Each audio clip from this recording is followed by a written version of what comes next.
Assalamualaikum warahmatullahi wabarakatuh. Bismillahirrahmanirrahim. Binniyati ridha ila li husuli syafaati Rasulillah sallallahu alaihi wasallam wa li qadai hawaijina wa hawaijikum min hawaijid dunya wal akhirah wa li futuhi qulubina wa qulubikum ولفتوح قلوب جميع أولادنا وذرياتنا وأزواجنا بناتنا تلاميذنا تلميذاتنا جماعتنا فتوح العارفين فتوح العلماء العاملين والصالحين وعلى ما نووا بسلفنا الصالحون إلى حضرة النبي المصطفى سيدنا مولانا محمد صلى الله عليه وسلم وعلى آله وأصحابه أجمعين جميع مشايخنا الأحياء منهم من حضرة وكيجي علي سودي وكيجي عبد الحميد وكيجي الحسن وكيجي عبد الكريم وكيجي مرزوكي دهلا وكيجي محرسان وكيجي جميع مشايخ معهد للويا إلى حضرة جميع مؤلف الكتب التي تعلمنا وعلمنا إلى حضرة الأئمة الأربعة المجتهدين رضي الله عنهم شيخ رحمهم الله وأسعدهم الله. الفاتحة. أعوذ بالله من الشيطان الرجيم. بسم الله الرحمن الرحيم. الحمد لله رب العالمين الرحمن الرحيم مالك يوم الدين إياك نعبد وإياك نستعين اهدنا الصراط المستقيم صراط الذين أنعمت عليهم غير المغضوب عليهم ولا الضالين رب اغفر لي ولوالدي وللمؤمنين آمين.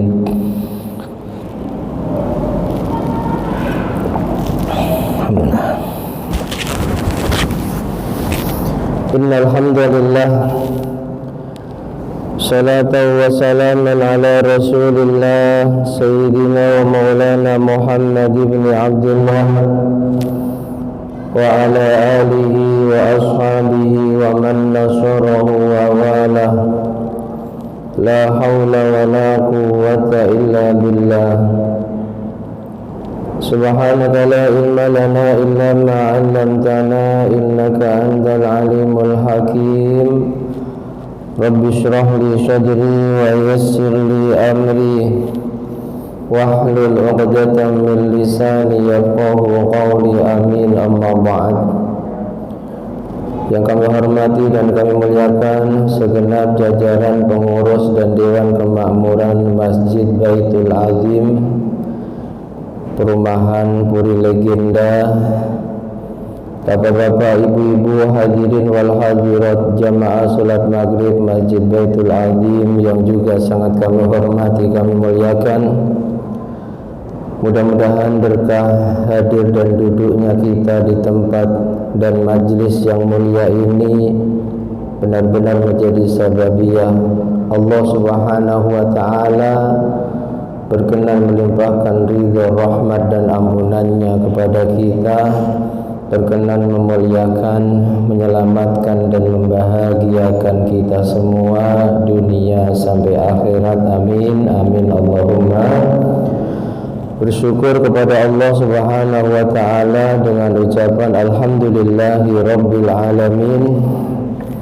Bersolawat dan bersalam kepada Rasulullah Muhammad sallallahu alaihi wasallam dengan ucapan doa Allahumma shalli wa sallim ala sayyidina Muhammad wa ala ali sayyidina Muhammad. Bapak Ibu hadirin hadirat jamaah sekalian yang dirahmati Allah, pembahasan kita pada malam hari ini masih melanjutkan tentang wudu versi mazhab Hanafi. Pada pertemuan sebelumnya telah kita bahas bahwa rukunnya wudu versi mazhab Hanafi ini beda dengan rukunnya wudu versi mazhab Syafi'i. Jika wudu versi mazhab Syafi'i rukunnya 6. 6 itu 1 niat, 2 basuh muka, 3 basuh tangan sampai siku, 4 mengusap sebagian rambut kepala, 5 membasuh kedua kaki sampai mata kaki, dan 6 tartib atau urut.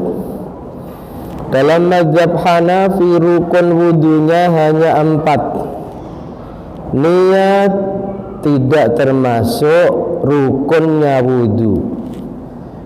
Niat bukan termasuk rukunnya wudu dan juga bukan termasuk syaratnya wudu.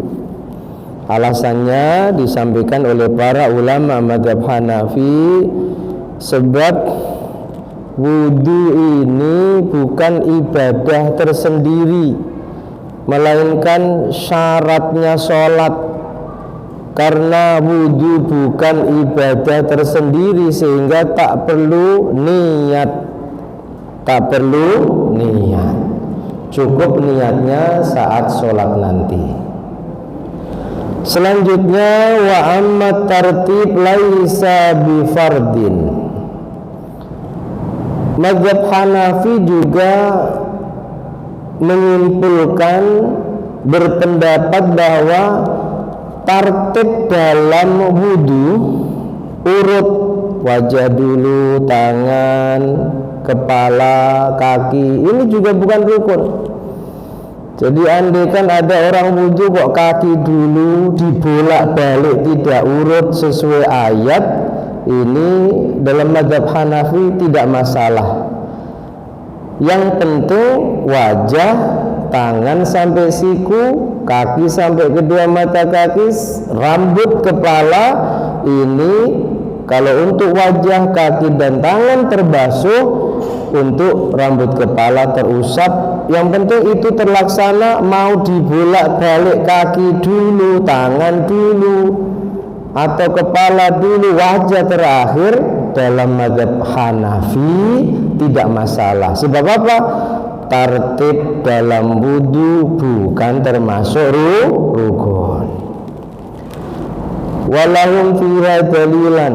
Ada 2 dalil yang dikemukakan oleh ulama mazhab Hanafi sehingga berkesimpulan tartib dalam wudu itu bukan rukun. Apa kedua dalil atau argumentasi dari mazhab Hanafi? Ahaduhuma, yang pertama, masih ada suara HP kuno ya, annahu qaddama fiha ba'dal a'dha.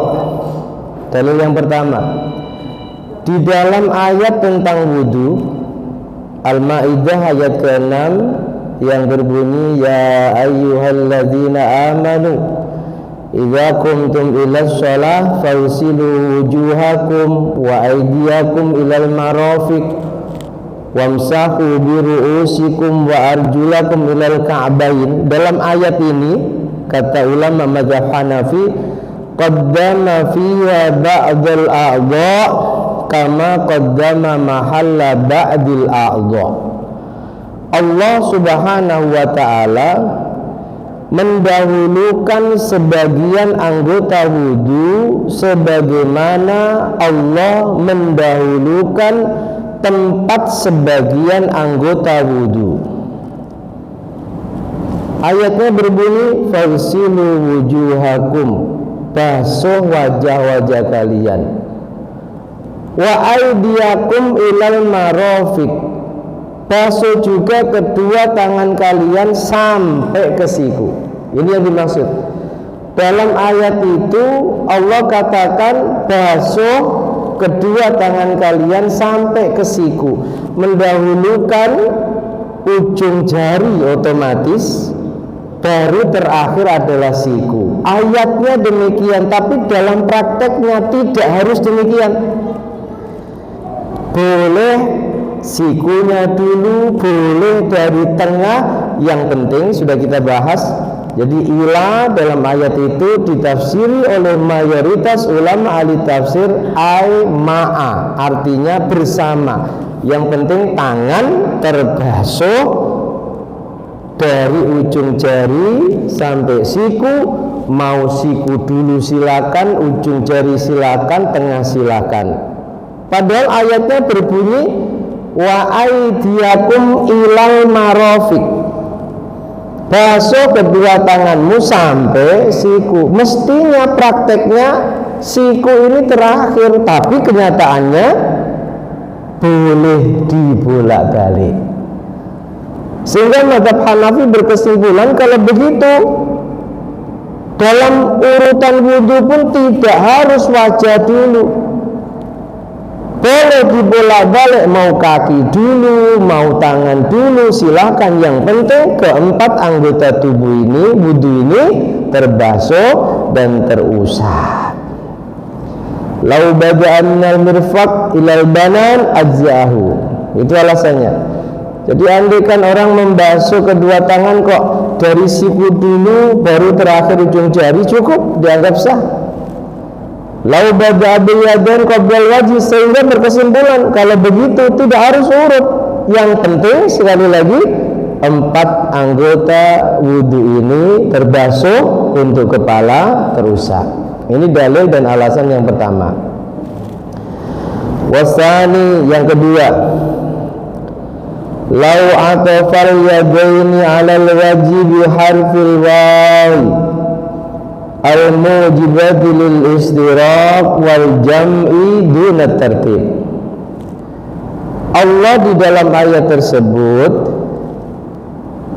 menggunakan huruf ataf atau kata sambung berupa wawu, bukan fa.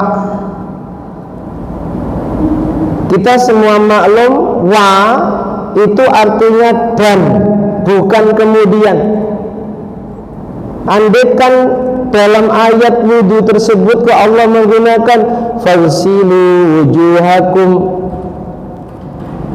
kemudian fa'aidiyakum ilal marafiq, lalu famsahu pakai fa, kita maklumi harus tertib, sebab kaidah dari huruf ataf fa itu litartibi bittisali, wal fa'u litartibi bittisali wa summa litartibi binfisali. Kalau kita belajar nahwu dalam alfiyah, di sana ada satu nadom menjelaskan tentang faedah dari huruf ataf kata sambung fa dan summa. Wal fa'u litartibi, huruf fa itu yang artinya lalu atau kemudian, faedahnya litartib, harus urut. Wa summa juga litartib, harus urut, cuma jaraknya agak jauh. Sementara dalam ayat wudhu ini Allah tidak menggunakan huruf fa, kata sambung fa, tapi yang digunakan Allah adalah kata sambung wawu yang mempunyai faedah limutlaqil jam'i, yang penting kumpul. Zaid dan Umar ke sekolah, Zaid dan Umar ke sekolah. Entah Zaid dulu, entah Umar dulu, tidak jadi pembahasan. Yang penting keduanya ke sekolah. Dan beda kalau kalimatnya Zaid lalu Umar ke sekolah, maka harus urut, Zaid dulu baru Umar. Karena dalam ayat wudhu ini Allah menggunakan huruf ataf wawu, dimana kalau kita belajar gramatikal Arabik, grammarnya bahasa Arab, ilmu nahwu dan sorof, wawu itu punya faedah lil istiraq wali mutlaqil jam'i, yang penting berkumpul, tidak ada keharusan harus dahulu ini, harus akhir ini, tidak ada. Maka ulama mazhab Hanafi berkesimpulan wudhu tidak harus urut, boleh. Tapi karena kita selama ini dididik guru-guru kita mengikuti mazhab Syafi'i, ya pegang teguh itu. Tapi bukan berarti kita tidak boleh pindah mazhab. Kita perlu tahu seperti ini. Mungkin dalam kondisi tertentu kita tidak mungkin melakukan wudhu secara urut sebagaimana wudhu versinya mazhab Syafi'i. Boleh, silakan ikuti wudhu versinya mazhab Hanafi. Kaki dulu, monggo. Gak usah niat, gak apa-apa. Kayaknya kalau masalah budia itu paling ringan mazhab Hanafi. Yang ini banyak diikuti oleh orang-orang India, orang-orang Afghanistan. Nah, di situ banyak mazhab Hanafi. Orang-orang Uzbekistan sekarang itu mazhab Hanafi. Banyak ulama-ulama lahir dari sana, pengarang-pengarang kitab yang hebat-hebat itu bermazhab Hanafi. Mungkin pernah dengar kitab Durratun Nasihin karya Syekh Utsman bin Hasan bin Ahmad Al-Hawbawi, mazhab Hanafi. Tambihul Ghafilin Asy-Samarqandi. Samarqand itu satu wilayah yang ikut negara Uzbekistan, mazhab Hanafi. Mazhab Hanafi. Itu alasannya kedua. Ammal lughah fa huwa ma hakau Sibawayh. Nah, ini diterangkan secara detail bahwa secara bahasa kalau kita mengikuti nahwu madhabnya Imam Sibawayh, anna fi lisanim annaha mujibatun lil istiraq, bahwa kaidah huruf wawu itu adalah yang penting kumpul, duna tartib, tidak harus urut. Ahmad punya istri Fatimah dan Aminah dan Khadijah dan siapa lagi? Suparti semisal. Nah, ini ketika dikatakan dan itu tidak harus urut bahwa istrinya Ahmad yang pertama Fatimah. Pokoknya intinya Ahmad punya istri 4, namanya Fatimah, Aminah, Khadijah dan Suparti, orang Jawa yang terakhir. Itu makna wawu.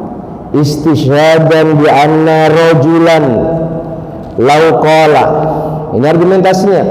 Karena andaikan ada orang berkata, seorang tuan berkata kepada budaknya, ilqa Zaidan wa Amran, pulang temui Zaid dan Umar. Lam yalzam taqdimu liqa'i Zaidin ala Amrin, maka tidak ada keharusan yang diperintahkan tadi itu harus menemui Zaid dulu, nggak ada. Sebab kalimatnya apa? Zaid dan Umar. Beda kalau fulan temui Zaid lalu Umar, itu yang ditemui harus Zaid dulu baru. Tapi kalau diucapkan temui Zaid dan Umar, bisa Zaid dulu sebab jumpa pertamanya Zaid baru Umar, atau dibalik. Ini atau kaidah daripada wawu. Balkana mukhayyaran fil bidayah. Jadi kalau ada orang mengatakan temui Zaid dan Umar, maka tidak ada keharusan harus Zaid dulu atau Umar dulu. Yang penting kedua-duanya ditemui. Amal kitab di Al-Quran. Jadi menyimpulkan seperti itu karena ulama punya dalil. Amal kitab, adapun dalil dari Al-Quran, faqauluhu ta'ala, firman Allah di dalam surah Ali Imran ayat ke-43, ada sebuah ayat yang berbunyi, ya Maryamu qunuti li rabbiki wasjudi warka'i. Ya Maryam, uqnuti li rabbik, beribadalah kamu kepada Tuhanmu, taatlah dengan sungguh-sungguh kamu kepada Tuhanmu. Wasjudi warka'i, sujudlah kamu wahai Maryam dan rukuklah. Ini menggunakan huruf ataf wawu. Kalau wawu diartikan urut, maka Maryam praktek sholatnya sujud dulu baru rukuk. Tapi prakteknya rukuk dulu baru sujud. Sebab apa? Huruf ataf wawu sekali lagi faedahnya bukan untuk mengurutkan sesuatu, tapi yang penting keduanya dilakukan. wasjudi warkai, sujudlah kamu dan rukuklah.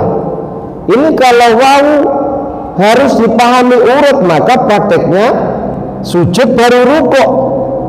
Sementara kita maklum orang itu kalau sholat rukuk dulu apa sujud dulu?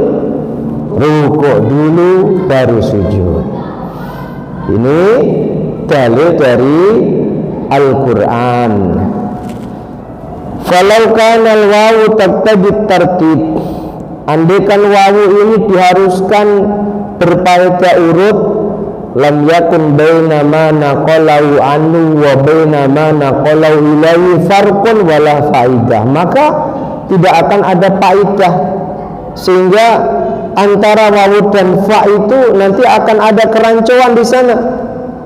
Wa bima ruwiya annan nabi, dan juga berdasarkan sebuah riwayat annan nabi sallallahu alaihi wasallam berkesimpulan bahwa tidak ada keharusan wudu itu harus surut. Annan nabi sallallahu alaihi wasallam tawaddu'a, satu ketika nabi ini wudu, wa nasiya, lupanya nabi dan rasul ini ada hikmahnya. Kalau lupanya kita sebab banyak dosa, nabi itu sengaja dilupakan Allah, pasti ada hikmah dari lupanya nabi.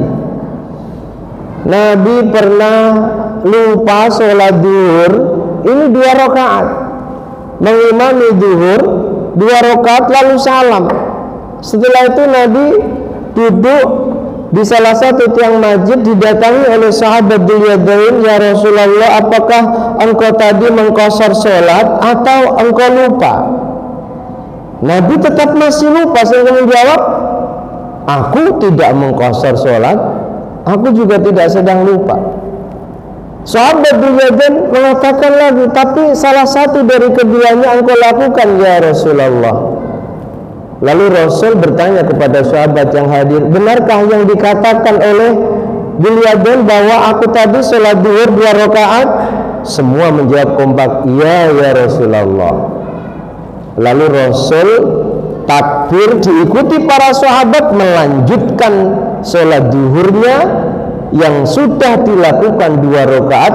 Karena lupa, Rasulullah lanjutkan 2 rakaat berikutnya. Lupanya Rasul ada hikmah. Hikmahnya apa? Tasyri' syariat.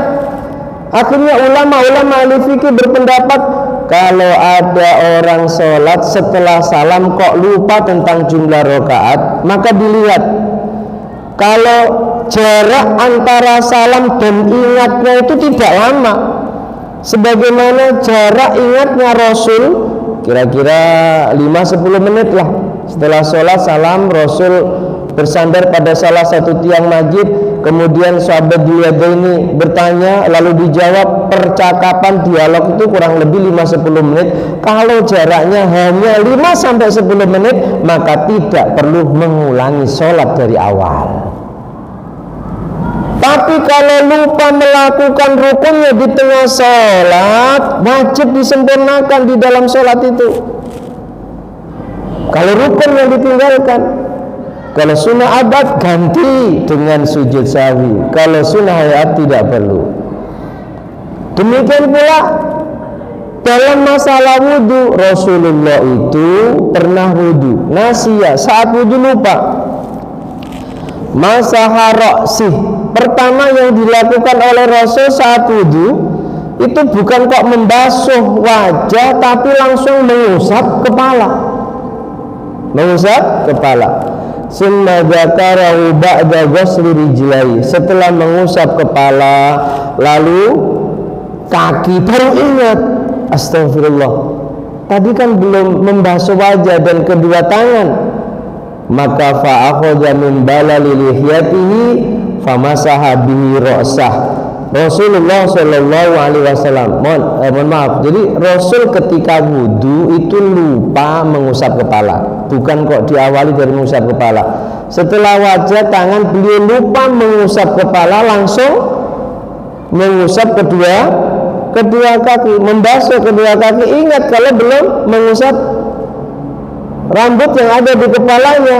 Ketika ingat, fa'akhadha min balali lihiyatihi, Rasul langsung mengambil air bekas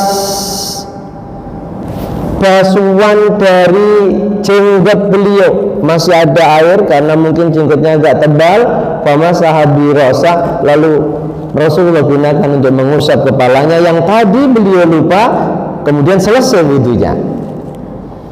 Ini dalil mazhab Hanafi. Dari situ disimpulkan bahwa Rasulullah Shallallahu Alaihi Wasallam pernah wudu meskipun itu lupa, ternyata kaki dulu baru ngusap kepala. Fadalla ala anna tertib laisa biwajib, sehingga menyimpulkan ulama-ulama mazhab Hanafi urut dalam wudu bukan kewajiban. Kalau mereka juga mengatakan li'annahu ijma'us sahabah, dan hal ini adalah hal yang telah disepakati oleh para sahabat. Ada dalil lain yang dikemukakan oleh ulama mazhab Hanafi apa?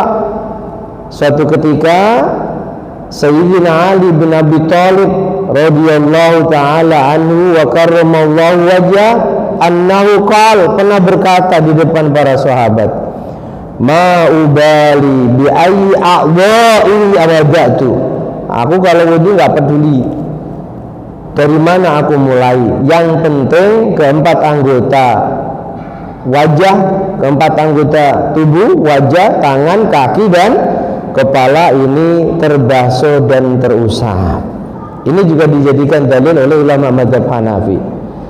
Wariya an Ibnu Mas'ud, dalil yang lain hadis riwayat sahabat Ibnu Mas'ud radhiyallahu taala anhu, annahu qala, sahabat Ibnu Mas'ud ini sahabat yang sangat dekat dengan Rasulullah.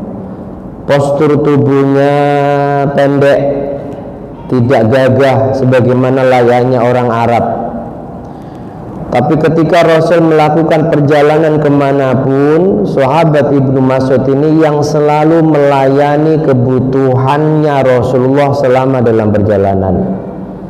Semisal Rasul pengen hajat, yang menyiapkan airnya, menyiapkan tempat agar supaya Rasul bisa buang hajat tertutup auratnya, ini sahabat Ibnu Mas'ud. Dan sahabat Ibnu Mas'ud ini termasuk sahabat yang pertama kali berani membaca Al-Quran dengan terang-terangan, dan ia baca di samping Ka'bah. Padahal ketika minta izin kepada Rasulullah, ya Rasul, aku ingin baca Al-Quran terang-terangan, dilarang. Jangan Ibnu Mas'ud, resiko, tidak masalah ya Rasul.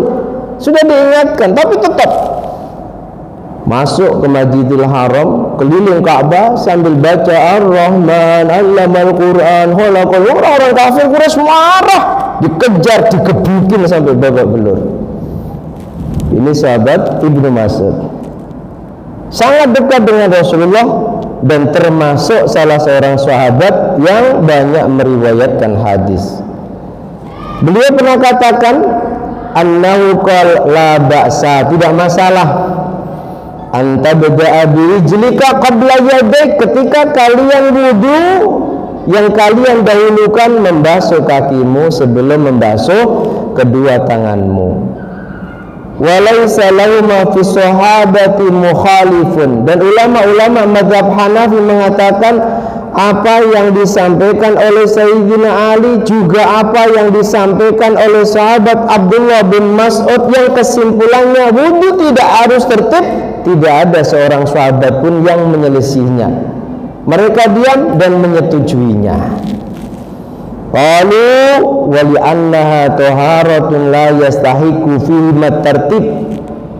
Alasan lagi yang dikemukakan, sebab namanya bersuci itu tidak harus urut. Sebagaimana kita bersuci dari hadas besar, mandi tidak harus urut dari ujung kepala dulu sampai benar-benar diratakan turun sampai ujung jari, tidak harus. Dari kaki dulu semisal, tidak harus.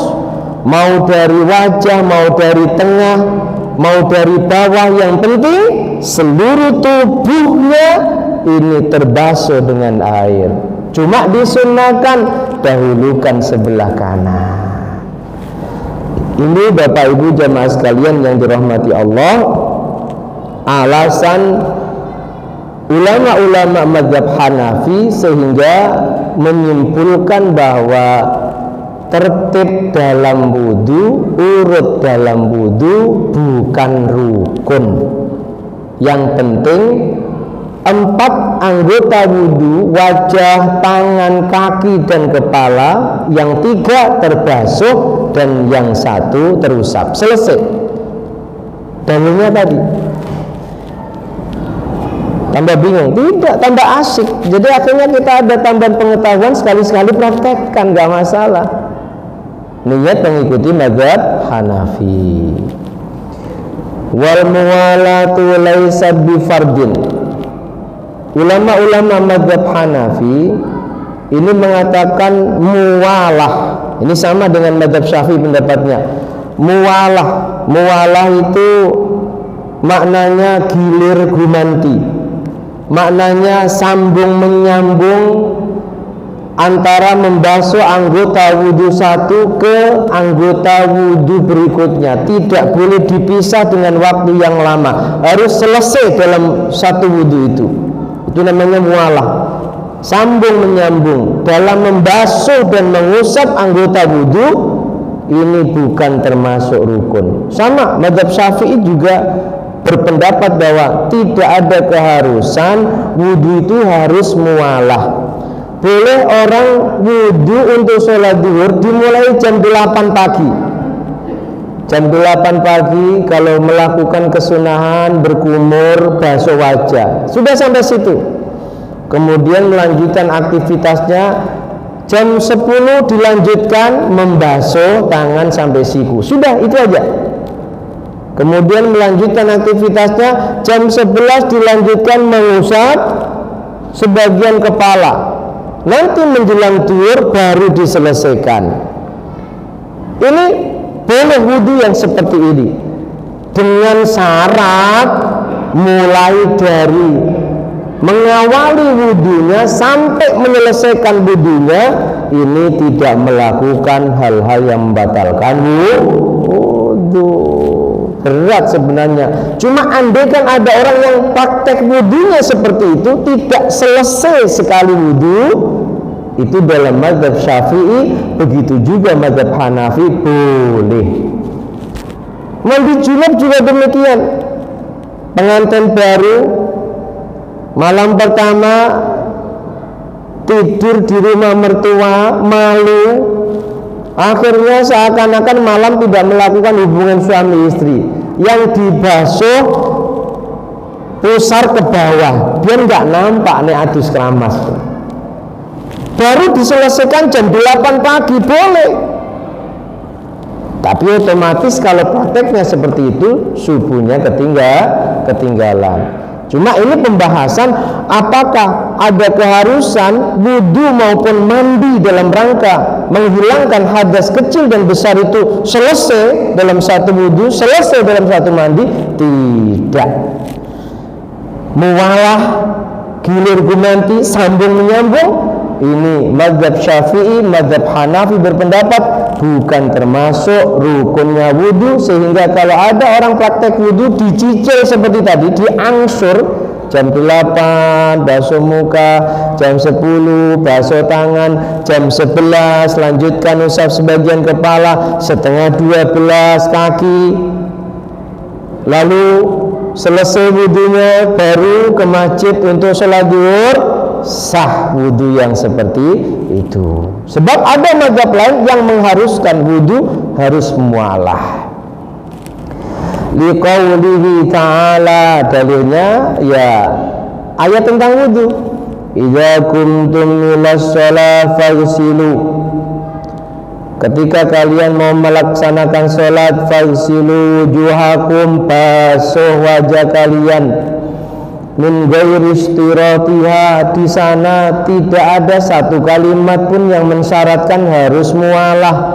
Pokoknya basuh wajah, kemudian apa? Basuh tangan dan seterusnya. wa li'annahu dzukira bi harfil wawi, ayatnya menggunakan huruf ataf wawu, wa innaha lil jam'i, wawu sekali lagi berfaedah mengumpulkan banyak perkara, yang penting terlaksana semuanya biijma'i a'immatin nahwi, dan itu merupakan kesepakatan ulama-ulama ahli bahasa, ulama-ulama ahli nahwu.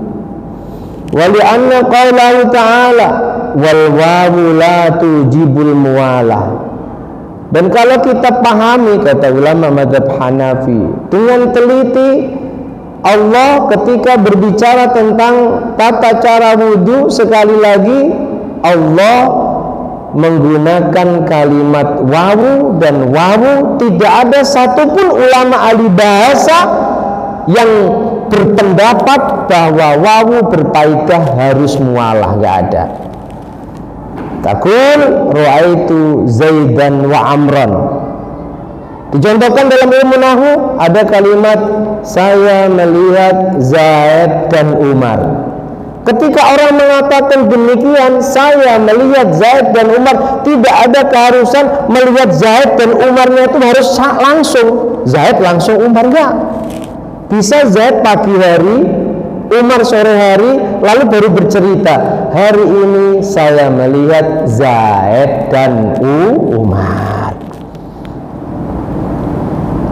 Itu argumentasi yang disampaikan oleh para ulama mazhab Hanafi. Begitu juga dalam masalah muwalah, mazhab kita Syafi'i pendapatnya sama. Muwalah, apa muwalah? Sambung menyambung antara membasuh anggota wudhu satu dan berikutnya tidak menjadi rukun, sehingga wudhu boleh diangsur. Begitu juga mandi wajib boleh diangsur. Kemudian wal ma'ul mutlak, kita lanjutkan pada pertemuan berikutnya. Apakah disyaratkan wudhu itu harus menggunakan air yang suci dan mensucikan, atau yang penting bukan air najis? Insya Allah kita akan bahas pada pertemuan berikutnya. Mudah-mudahan bisa istiqomah. Amin Allahumma amin. Al-Fatihah.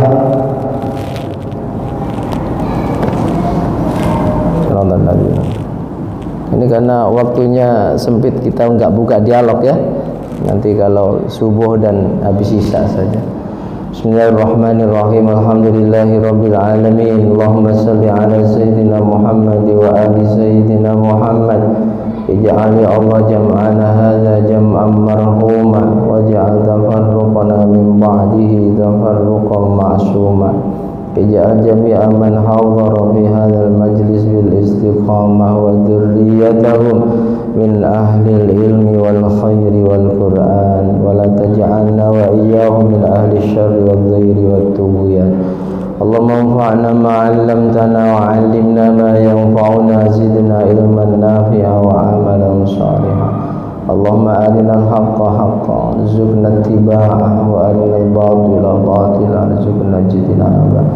Ya Allah biha, ya Allah biha, ya Allah bi husnil khatimah. Wasi' alina rizqana wa atif alina khalqak, wa sallallahu ala sayyidina Muhammad wa alihi wa sahbihi wa sallam.